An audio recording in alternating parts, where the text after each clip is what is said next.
Hizo de que ocasiona que estés realmente conectado. Esta noche estaré leyendo del Evangelio de Marcos, estaremos leyendo la última parte del capítulo 15 del Evangelio de Marcos para ser más preciso. Y el tópico ya verán lo que es. Abran sus Biblias entonces del Evangelio de Marcos capítulo 15 y estaré leyendo de los versículos 42 al 47 de la palabra de Dios. Y dice eso, la Biblia Santa. Era el día de preparación, es decir, de la víspera del sábado. Y así que al atardecer, José de Arimatea, miembro distinguido del consejo y también esperaba el reino de Dios, se atrevió a presentarse ante Pilato para pedirle el cuerpo de Jesús. Pilato, sorprendido de que ya hubiera muerto, llamó al centurión y le preguntó si hacía mucho que él, Jesús, había muerto. Y una vez informado por el centurión, le entregó el cuerpo a José, versículo 46. Y entonces José bajó el cuerpo y lo envolvió en una sábana que había comprado y lo puso en el sepulcro cavado en una roca. Y luego hizo rodar una piedra en la entrada del sepulcro. María Magdalena y María, la madre de José, vieron dónde lo pusieron. Señor Dios, te agradezco por esta palabra, Señor, te agradezco por lo que vas a hacer en nuestros corazones a través de esta palabra, Señor. Te agradezco por la recordación de este día, este Viernes Santo, Señor. Señor, que pueda realmente traer algo nuevo a nuestros corazones, Señor, nuestros corazones sedientos de ti, Señor, hambrientos de ti, Jesús. Haz tu obra esta noche, sé que lo harás. Y sé que hablarás con tus ovejas, Señor, porque esos aquí conectados y los que están escuchando realmente quieren escuchar a tu voz, Jesús, no quieren escuchar la mía. Entonces pido, Señor, que tu voz pueda realmente hablar a través de este vaso, Señor. Y que todo, Señor, sea para tu gloria y tu aleluya. Eso te lo pedimos, Señor, en el nombre de Jesús. Ven, Jesús, en este momento. Amén y amén. Queridos hermanos y hermanas, hoy es viernes. Lo que muchos cristianos alrededor del mundo conocen por Viernes Santo. Viernes Santo, otros países usan diferentes nombres como el Buen Viernes o el Viernes de la Pasión. Sea lo que sea el título que sea realmente dado a este día, lo que sí todos relacionan a la pasión del Señor Jesucristo y su sacrificio por nuestras eternas almas. Esta noche estaremos mirando un importante evento que muchos realmente lo pasan como desapercibido o olvidado en el enfoque de lo que es la Semana Santa. Y no es por acaso, porque realmente cuando uno mira todos los eventos de la Semana Santa y sus simbolismos y sus imágenes son realmente impresionantes, como la cruz, como el Calvario, como la tumba vacía, como estaremos celebrando ya en un par de días para el Domingo de Resurrección. Y sin embargo, mis hermanos, aunque no mucha atención es dedicada a este importante evento realmente en el orden de las ocurrencias de la semana que celebramos como Semana Santa, sí, la palabra de Dios, la Biblia, le da gran notación, le da gran importancia. De hecho, los 4 evangelios detallan con mucha precisión eso lo que hemos leído hoy y esa ocurrencia que estaremos estudiando, es lo que ocurrió. Por el texto esta noche ustedes ya se darán cuenta que el tema que estaré hablando es el entierro, el sepulcro del Señor Jesucristo, el entierro del Señor Jesús. Y realmente esta ocurrencia, este evento ocurrió precisamente entre la cruz y la tumba vacía, entre la cruz y la resurrección. Y quizás tú, como muchos de las personas alrededor del mundo y muchos de los realmente hermanos y hermanas en la fe, quizás nunca han dado mucha consideración o mucho estudio profundo en la significancia de este evento dentro del esquema que Dios estaba realmente orquestando en esta semana que conocemos como Semana Santa. Entonces déjame decirles a ustedes, este evento tenía todos elementos humanos. Sin embargo, no fue para nada menos sobrenatural de que todos los otros eventos que ocurrieron, sea en la cruz, sea en la oscuridad, que habíamos hablado la semana pasada, o sea en la resurrección. Este evento aquí no tiene nada de menos de sobrenatural ocurriendo en él, como ya lo verán. Este evento es increíble, es sobrenatural, es divino y es un evento orquestado por las manos de Dios. Mis hermanos, hay mucho aquí que yo no voy a tener el tiempo total para describirle todos los detalles que Dios ha puesto aquí en esta palabra, en los detalles de esa ocurrencia. Ahí hay muchas lecciones. Sin embargo, quizás la más grande de las ilustraciones que yo quiero traer a vosotros todos esta noche es el conocimiento que Dios en su palabra trabaja realmente de dos métodos principales.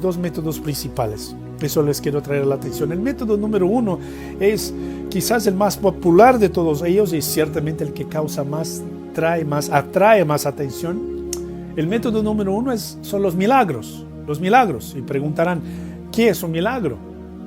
Un milagro es un método que Dios usa para cumplir sus propósitos y lo hará interrumpiendo o suspendiendo o anulando el orden natural de las cosas. Hay muchos milagros registrados en la Biblia y yo sé que varios de vosotros quizás conoceréis varios de esos milagros, pero realmente lo tanto de milagros que hay registrados en la Biblia a sí mismos son considerados como raros.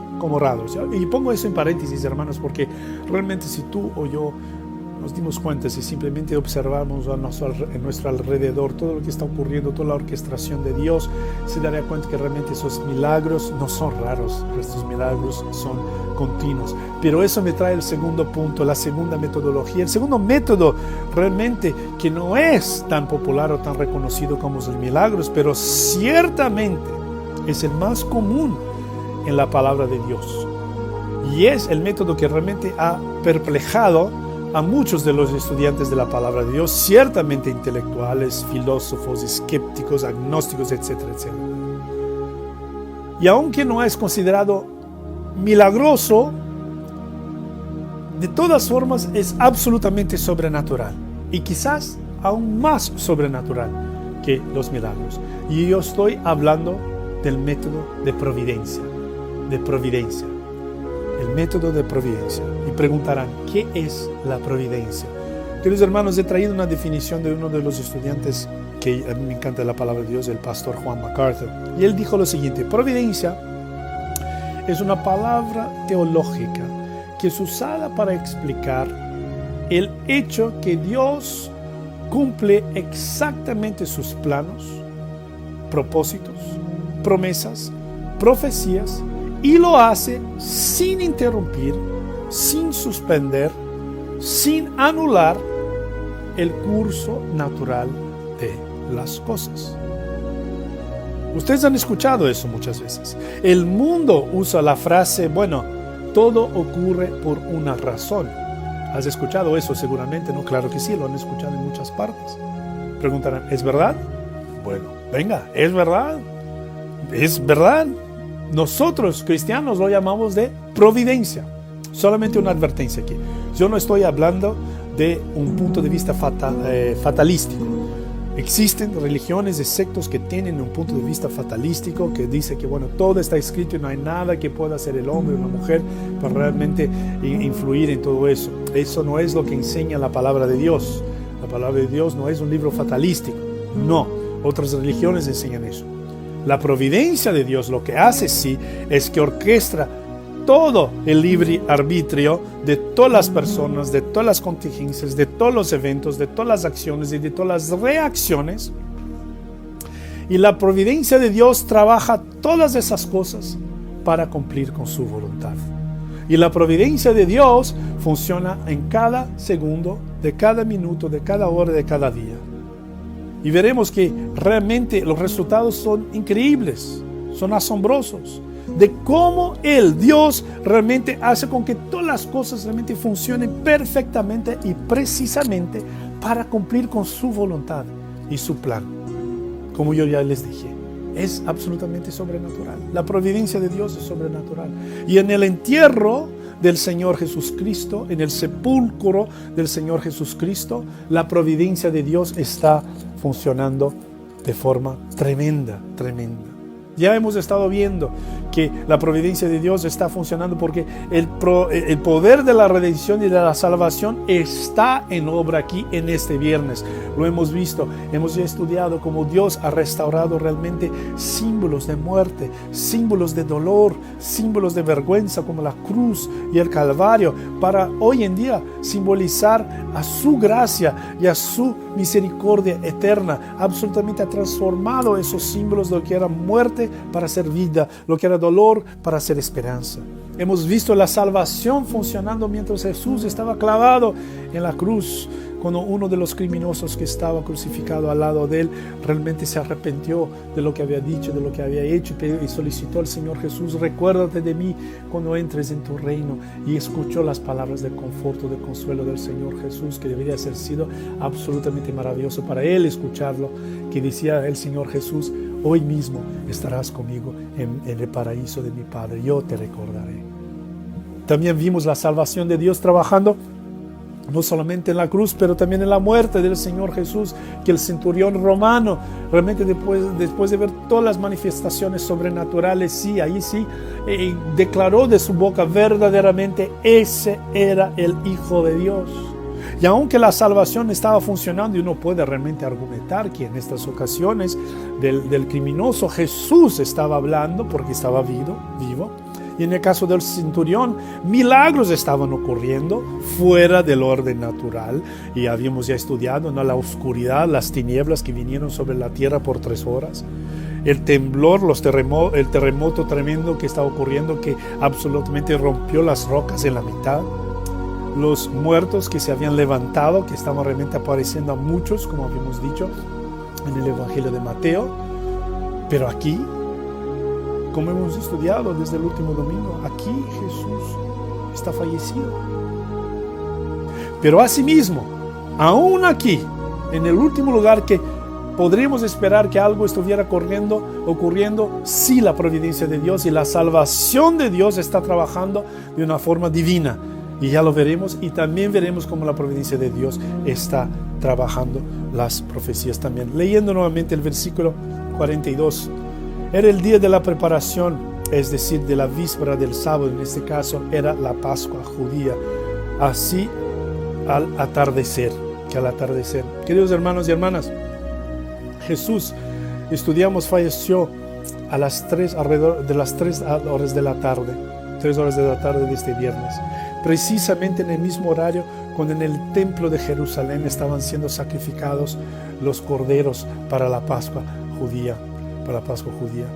Y esto, imagínense, hermanos y hermanas, todo eso tendría que ocurrir antes de las 6 de la tarde, que Jesús pudiera haber sido bajado de la cruz y sepultado. Todo eso tendría que ocurrir antes de las 6 de la tarde. ¿Cómo eso va a ocurrir? Porque tenía que ocurrir antes de las 6 de la tarde, porque a partir de las 6 empezaría oficialmente el sábado oficialmente.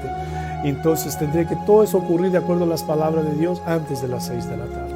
¿Cómo eso pudiera ocurrir? Bueno, de acuerdo al Evangelio de Juan, capítulo 19, versículo 31, los miembros del Sinedrio eran los líderes religiosos, realmente el sumo sacerdocio también, de lo que era el pueblo de Israel en esa época. Fueron y corrieron hacia Pilatos para preguntarle, para que solicitarle realmente que pudiera quebrar las piernas de los criminosos que estaban ahí en el Calvario, para que realmente pudieran estar celebrando la Pascua de acuerdo a la ley de ellos. Y de acuerdo a la ley de ellos, en Deuteronomio capítulo 21, no podían un día de celebración, especialmente un día de celebración tan importante, cuerpos estar ahí a la muestra al público. Entonces, básicamente ellos estaban con prisa. La práctica que ellos solicitaban a Pilatos era llamada crucifragium. Y lo que era crucifragium básicamente es que los soldados romanos agarraban un martillo enorme con una cabeza de metal y le rompían las rodillas de los criminosos allá en la cruz. Y como no tenían fuerza en las piernas porque las rodillas estaban quebradas, realmente no podían levantarse de una forma para poder estar respirando, y entonces ahí realmente no podían llenar sus diafragmas y obviamente ahí morían de asfixiación. Entonces ahí fueron a solicitar a Pilatos: por favor, en la prisa de ellos, por favor, quiebre la pierna de esos criminosos que estaban ahí. Y Jesús a esta altura ya estaba muerto, pero habían 2 de ellos que aún estaban vivos. Entonces la solicitud de ellos era que los romanos pudieran realmente acelerar el proceso de muerte de ellos. Pero cuando los romanos vinieron a Jesús, como hemos estudiado, vieron que él estaba ya muerto. Entonces no le quebraron las piernas.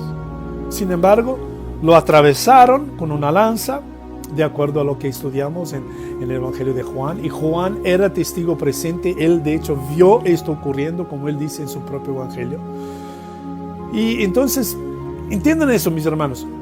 En la prisa de esos líderes religiosos que querían ver a Cristo muerto, porque ellos de forma irónica y hipócrita querían realmente cumplir la ley de Dios en Deuteronomio, de acuerdo a Deuteronomio 21, pidieron a Pilatos para acelerar el proceso. Pero los soldados no quebraron los huesos de Jesús. Al contrario, le atravesaron el lado. Y eso, sin que ellos supieran, estaban cumpliendo 2 de las profecías referente a Mesías, de acuerdo a lo que Juan nos dice en el capítulo 19, versículos 36 y 37. Y Juan lo que está haciendo es referencia a lo que es Salmo 34, 20, que dice que ninguno de sus huesos le será quebrado en nombre de Jesús. Aleluya. Y de hecho, mis hermanos, cuando nosotros realmente vemos que ninguno de sus huesos sería quebrado, también era un cumplimiento de lo que era la exigencia de un cordero de la Pascua, de acuerdo a lo que era la ley del Señor en Éxodo capítulo 12 y en Números capítulo 9. El cordero que sería sacrificado en la Pascua judía tendría que ser absolutamente puro, sin manchas, y no podía haber ningún hueso quebrado. Eso también se cumplió con la persona de Jesús. Y además de eso, cuando le atravesaron en su lado con la lanza, cuando lo traspasaron, cuando lo atravesaron en su lado la lanza, eso también cumplió otra profecía de Zacarías 12, capítulo 12, versículo 10, que dice: y mirarán a él a quien han atravesado, a quien ha perforado. Entonces, ustedes ya pueden ver ahí la providencia de Dios trabajando, usando la prisa de los líderes religiosos, la ignorancia de los soldados romanos. O sea, los soldados romanos no les importaba nada la ley de los judíos. Y los líderes religiosos hipócritamente solamente estaban preocupados con Deuteronomio 21 para poder seguir con las celebraciones de la Pascua judía.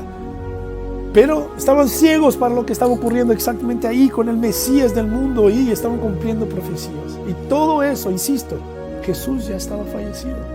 La providencia de Dios está ocurriendo y Jesús estaba fallecido. Continuando el texto, versículo 43 a 45, que en la palabra de Dios nos presenta a un hombre, a un personaje muy importante en la palabra de Dios. Y ese hombre se llama José de Arimatea. José de Arimatea, miembro distinguido del Consejo, es el Sinedrio, y que también esperaba el reino de Dios, se atrevió a presentarse ante Pilato para pedirle el cuerpo de Jesús. Pilato, sorprendido que ya hubiera muerto, llamó al centurión y le preguntó si hacía mucho que Jesús había muerto. Una vez informado por el centurión que estaba muerto, le entregó el cuerpo a José. Hermanos, hay muchas cosas sorprendentes y asombrosas aquí en esa escena, en ese escenario, que yo no tendré el tiempo entero para realmente explicar a todos ustedes. Pero déjame explicar un poquito, empezando con este hombre llamado José de Arimatea. Arimatea era llamado José de Arimatea porque venía de una villa, de un pequeño pueblo que se llamaba Arimatea. Algunos creen que fue en esta misma villa, en ese mismo pueblo, que el profeta Samuel nació. Este hombre, José de Arimatea, es nombrado en todos los 4 evangelios y nombrado en detalle. Eso es significante, eso es muy importante, porque es la única ocasión donde José aparece en las Escrituras. Muy poco es revelado de él, solamente eso aquí es revelado de él, pero lo poco que es revelado de él es suficiente para ilustrar la grandiosidad de su amor y su respeto hacia el Señor Jesús. Ahí lo hemos leído. Es un miembro prominente, ¿no?, que hemos leído aquí, ¿no?, distinguido del consejo, que era el Sinedrio. Entonces era un miembro distinguido de entonces significa que él era miembro del Sinedrio, y sí, es la suprema corte del pueblo de Israel en esa época. Y aquí, mis hermanos, lo que está ocurriendo es que él está declarando su salvación. Y me preguntarán, Sandro, pero ¿cómo es eso? ¿Cómo estará realmente declarando su salvación? Bueno, él está exponiéndose completamente en público, mis hermanos, solicitando el cuerpo de Jesús. Él está exponiéndose completamente en público ante de las autoridades romanas y de sus colegas del Sinedrio. Es un testimonio inesperado de su fe en el Señor Jesús delante de los miembros del Sinedrio, que ciertamente muchos aún estaban ahí. Ciertamente, eso significa que él sería avergonzado y realmente burlado delante de los consejos de sus colegas, salvo uno, que ya lo mencionaré.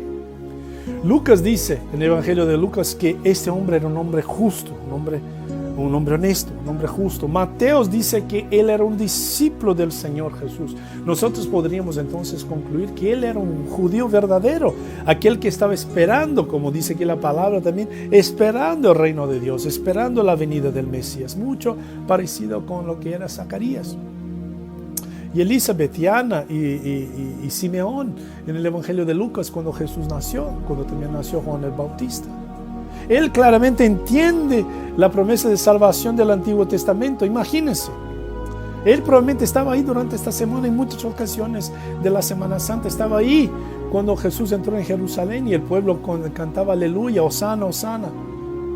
Él estaba ahí seguramente cuando Jesús limpió el templo nuevamente. Él estaba ahí seguramente cuando Jesús estaba enseñando de quién Él era. Él estaba ahí seguramente cuando Jesús estaba enseñando sobre las profecías de los fines de los tiempos y de la destrucción del tiempo. Y Él obviamente está ahí en el momento de la muerte del Señor Jesús. Y su corazón rompido, su corazón entristecido ciertamente. Y como mencioné antes, con un corazón entristecido y confuso, desanimado, Él se anima, dice ahí la palabra de Dios, ¿no? Y se atrevió, y otra traducción dije que se anima, se atrevió a presentarse a Pilatos para solicitar el cuerpo de Jesús. El cuerpo de Jesús. Entonces, mis amados hermanos, eso aquí, Él está asumiendo públicamente su creencia en el Señor Jesús. ¿Cómo yo sé eso, mis hermanos? Queridos, Él es la única persona. Él es la única, escúchenme, Él es la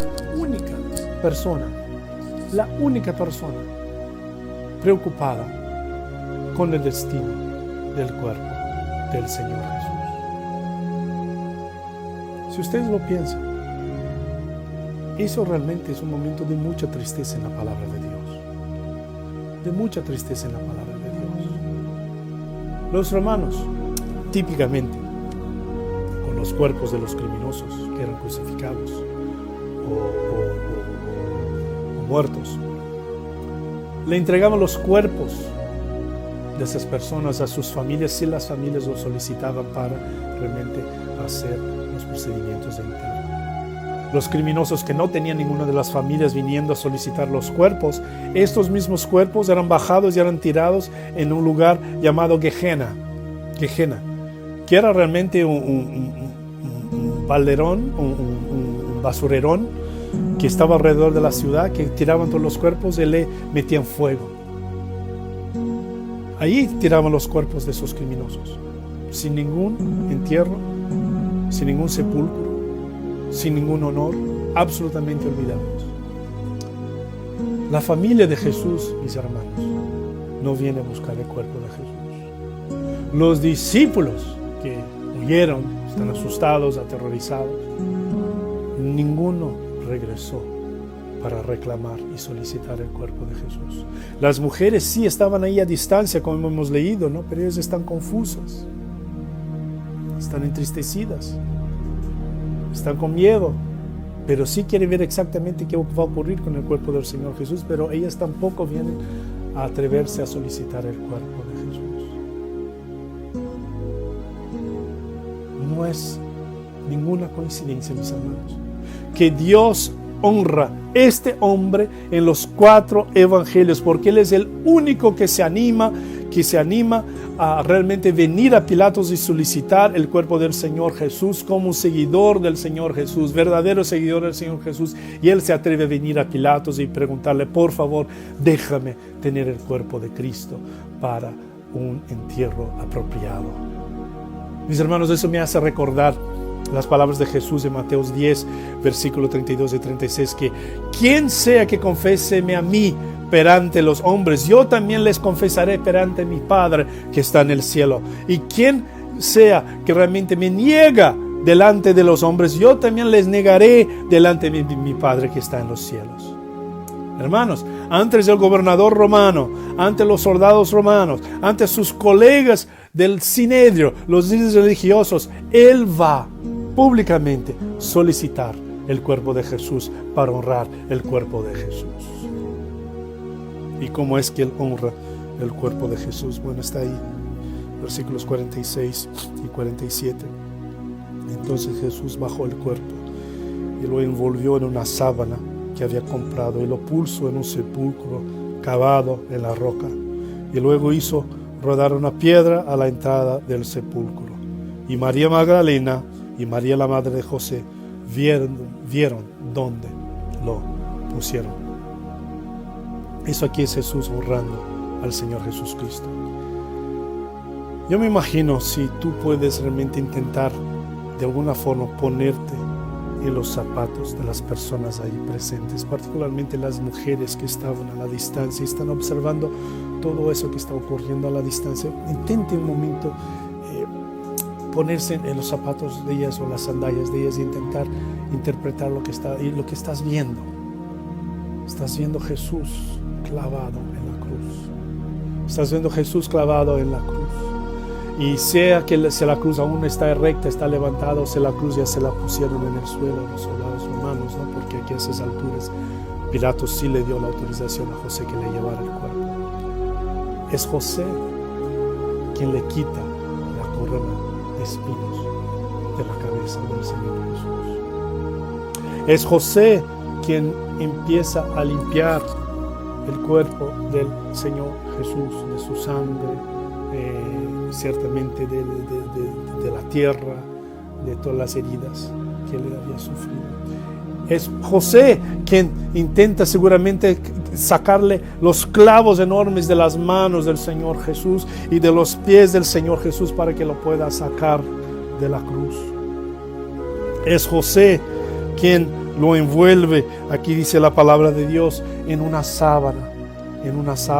Y ahí también que era un procedimiento común para los judíos, honrando a sus muertos, ¿no? El Evangelio de Juan en capítulo 19 versículos 39 al 42 de hecho dice que él usó una mixtura de mirra y aloes, que realmente mirra, si se recuerdan, fue uno de los regalos que Jesús recibió cuando era un niño de los magos, ¿no?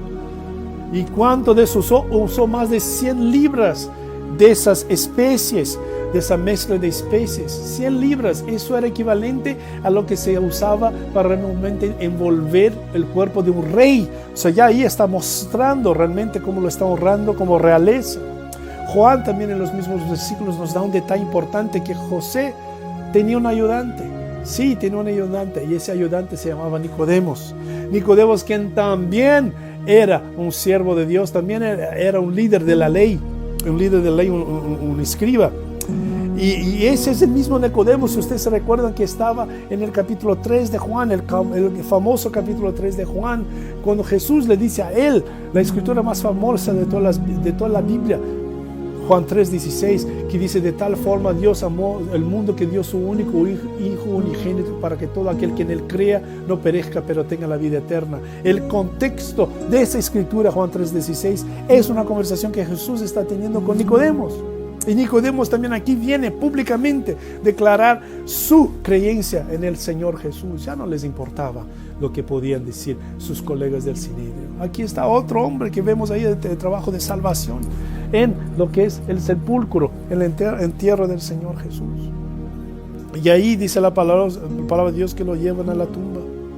Y la descripción de esta tumba no es cualquier tumba. Esta tumba es una tumba grande, y es necesaria una roca grande para cerrarla. Y eso es importante porque en esa época hay mucha gente hoy incluso que aún es enterrada con algunas pertenencias, con cosas que realmente perteneces físicos, ¿no? En esa época también ya había gente que le robaba las cuevas, ¿no? Las tumbas realmente para las cosas valiosas, ¿no? En ese caso no, es una roca enorme, y eso significa que era realmente la tumba de una persona importante. El Evangelio de Mateo, de hecho, en el capítulo 27, versículo 60, afirma que era la propia tumba de José.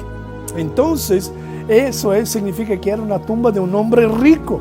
El Evangelio de Lucas dice en el capítulo 23, versículo 53, que nos da la información que era una tumba que jamás había sido usada. Y eso es importante, hermanos, porque las tumbas en Israel en esta época eran usadas por muchos miembros de la familia, entonces eran usadas y reusadas. Era muy común eso, destacar los cuerpos, ¿no?, dentro de la misma tumba, pero no esta.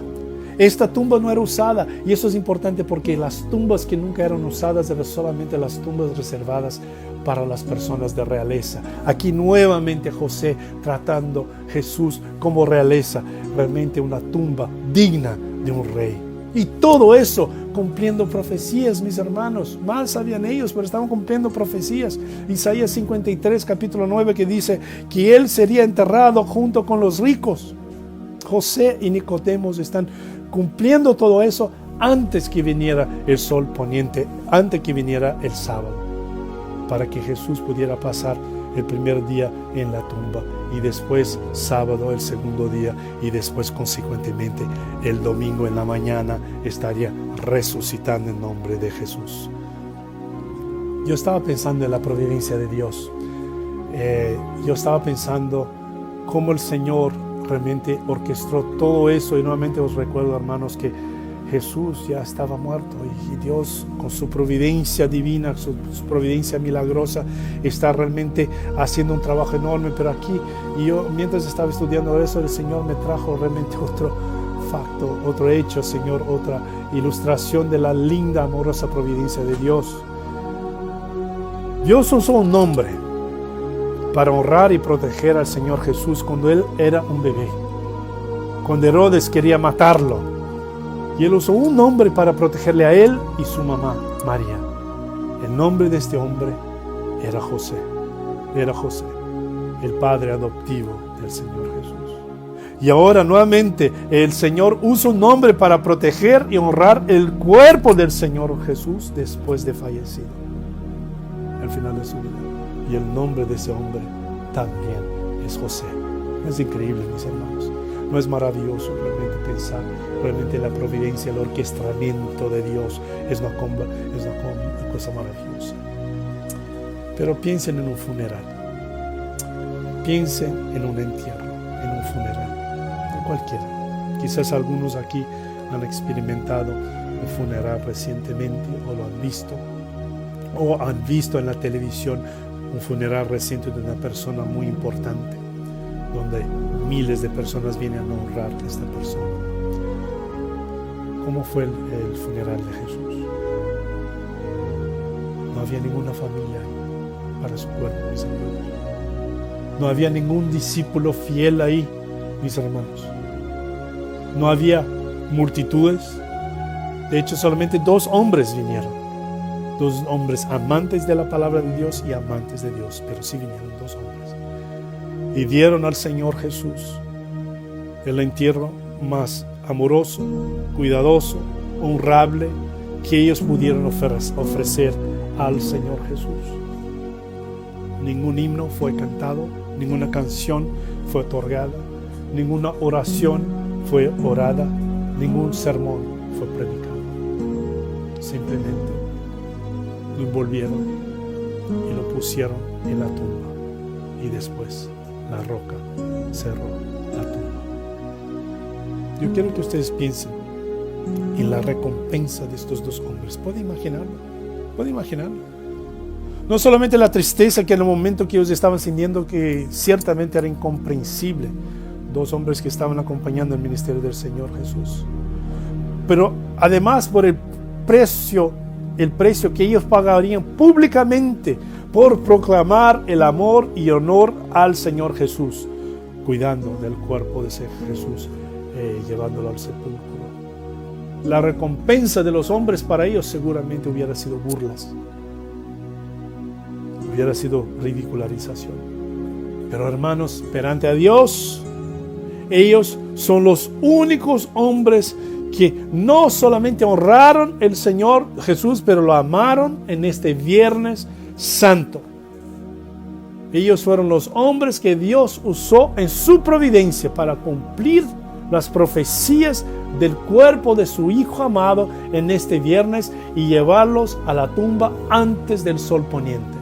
Todo eso es como Dios honró a estos hombres. Esos son los hombres que están eternamente aquí en la palabra de Dios, como aquellos que sí honraron el Señor Jesús y honraron el cuerpo del Señor Jesús. Aleluya. Hermanos, la providencia de Dios está trabajando, la providencia de Dios, la salvación en la crucifixión estaba trabajando, la salvación en el momento de la muerte del Señor Jesús, con el centurión romano declarando que ese era el Hijo de Dios. Y aquí la salvación trabajando por la providencia de Dios en el corazón de estos dos hombres, José de Arimatea y Nicodemos. Glorias a Dios. Como les mencioné en el inicio, quizás esa fue tu primera mirada, la primera vez que varios de ustedes a lo mejor miran y estudian en profundidad ese entierro, la sepultura del Señor Jesús, el funeral del Señor Jesús. Espero que hayan visto la orquestación del Señor Dios en ese estudio, de cómo Él orquestó todo en su providencia para que en ese Viernes Santo todo se cumpliera, aunque su Hijo ya había fallecido. Os dejo con esas preguntas, Señor, mis queridos hermanos y hermanas, nuestros queridos invitados que nos escuchan. ¿Cómo está la providencia de Dios en tu vida? ¿Cómo está la providencia de Dios en la vida de tu hogar hoy? ¿Cómo está la salvación de Dios? ¿Ha entrado la salvación de Dios en tu hogar, en tu vida? Si aún no, esta es mi primera invitación en ese momento. ¿Qué está esperando? Aquí hemos estudiado y verás de lo que está celebrando hoy realmente. Qué amor ese que tiene Dios, que dio su único Hijo unigénito para la salvación nuestra, de la humanidad. Y aquí está, y además de la burla, de las ridicularizaciones, de la tortura, del sufrimiento, y además del cuerpo casi abandonado por la gloria de Dios, dos hombres se levantaron para realmente sepultarlo de una forma digna como un rey. Todo eso Dios orquestó para que nuestras almas fueran salvas si es que aceptamos el Señor Jesús como Señor y Salvador de nuestras vidas. Y si tú no has aceptado aún el Señor Jesús como Señor y Salvador de tu vida, aquí es el momento de la invitación que os hago en nombre de Jesús. ¿Qué está esperando? Haz lo que se debe.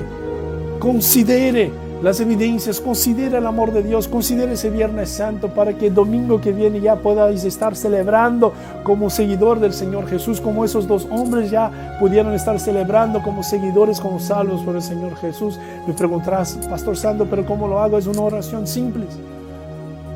Y si quieres hacer esa oración, os invito a que la haga ahora, en ese momento conmigo, en ese momento ahora mismo. Y oren conmigo. Señor Dios, reconozco que soy un pecador. Reconozco que necesito tu salvación para mi vida eterna, Señor. Reconozco que necesito a ti, Jesús, para la salvación de mi alma. Entonces yo confeso mis pecados delante de ti y confeso a ti como Salvador y Señor de mi alma, Señor. No solamente para caminar en este mundo, pero especialmente para la vida eterna que disfrutaré contigo en la casa del Padre. En el nombre de Jesús. Amén y amén. Si has orado esta oración, mi hermano, si has orado esta oración, mi hermana, entonces bienvenido a la familia de Dios. Ya puedes estar gozando del Espíritu Santo que entrará en tu vida y ese domingo de Pascua será diferente para ti en nombre de Jesús. Ahora, si ya eres seguidor del Señor Jesús, espero que vengas a apreciar este Viernes Santo, quizás como nunca lo hayas visto antes. Y que las palabras que hemos leído esta noche y el estudio que hemos realmente aprofundizado esta noche le ha dado a usted una manera diferente de ver y realmente apreciar aún más la orquestación del Señor Dios para que todas cosas cumplan con su voluntad. Y es lo que llamamos de providencia. El Señor Dios ha demostrado providencia en tu vida si eres seguidor del Señor Jesús. El Señor Dios seguirá mostrando la providencia para su vida si pertenece al reino de Dios. Aleluya por eso. Y con todo eso les quiero desear un feliz Viernes Santo. Señor Dios, te agradezco por este tiempo, Señor. Te agradezco por tu salvación. Te agradezco, Señor, por tus maravillas, Señor, y lo cuanto has hecho por nosotros, Señor. Te agradezco por la providencia que has realmente podido orquestar con levantar esos dos hombres, Señor. Ningún miembro de familia, ningún discípulo, Señor, esos dos hombres, Señor, miembros del consejo, del sinedio, de los líderes religiosos de Israel. Esos hombres tú escogiste, Señor, para ser honrados de tu palabra, Señor, y cuidar el cuerpo y el sepulcro y el entierro de tu Hijo amado, Señor. Oh, Señor, gracias porque tu voluntad no será frustrada, Señor. Señor, gracias por recordarnos de todo eso en este Viernes Santo. Te alabamos y te glorificamos. En el nombre de Jesús. Amén y amén. Dios les bendiga y Dios les guarde. En el nombre de Jesús.